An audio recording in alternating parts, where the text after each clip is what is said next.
Monsieur le Président, merci beaucoup. Moi, bien sûr, je voudrais porter effectivement une motion préjudicielle. Monsieur le Président, le décret 2024-106 du 3 février 2024 prochain décret 2, numéro 2023-2283, n'étant pas disponible, Monsieur le Président, moi je voudrais qu'avant que l'Assemblée ne statue, on nous produise ce décret. On nous produise ce décret.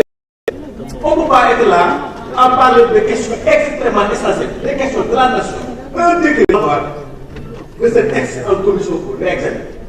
Parce qu'en réalité, nous avons étudié cela en commission. Mais sans le décret, j'aurais bien voulu que ce décret soit. En réalité, ce que le président de la République a pris, tous les acteurs de la justice, les acteurs politiques, tout le monde attend ce décret.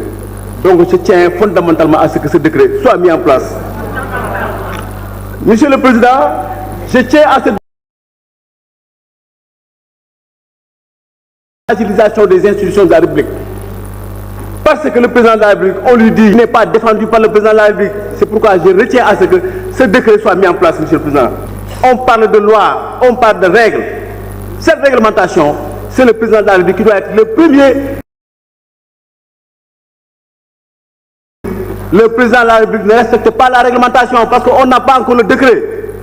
Et ça, j'y insiste.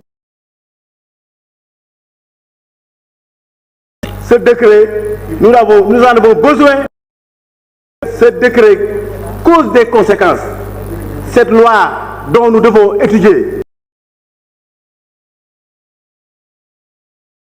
n'est pas effectivement donc impersonnelle parce que cette loi vise quelque chose. Monsieur le Président, la Constitution.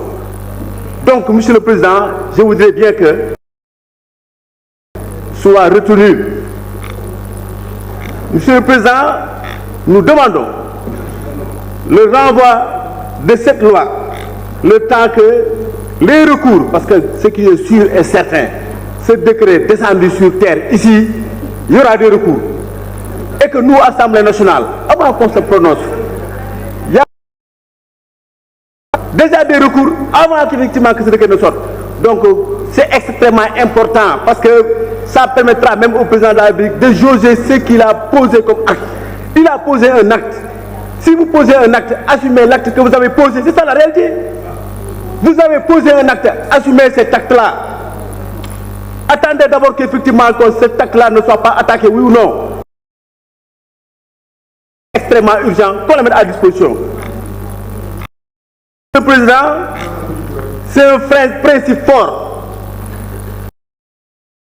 La loi, le principe de la notification, tout le monde le sait. Si vous prenez un acte, il faut avoir très rapidement le temps de pouvoir mettre à disposition cet acte-là. Mais si cet acte-là n'est pas mis à disposition, cet acte peut être attaqué par des nullités. Nous ne pouvons absolument rien faire sans que l'acte ne soit disponible. C'est pourquoi, vivement, Monsieur le Président, on insiste encore là-dessus que ce que nous sommes en train de faire, cette loi soit renvoyée, qu'on retourne en commission le temps que ce décret arrive pour qu'on le réexamine. C'est ça la réalité.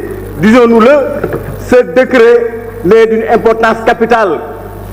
Le président de la République ne peut pas tenir tout le pays en haleine, renvoyer des élections dont tout un chacun d'entre nous, effectivement, a investi des milliards. Nous avons investi des milliards. Nous, la coalition, effectivement, donc Khalifa président, nous avons investi des milliards. Tout ce que nous avons investi, vous voulez qu'effectivement qu'on l'anéantisse, nous ne sommes pas d'accord. Il faut que le président de la République mette à disposition effectivement ce décret.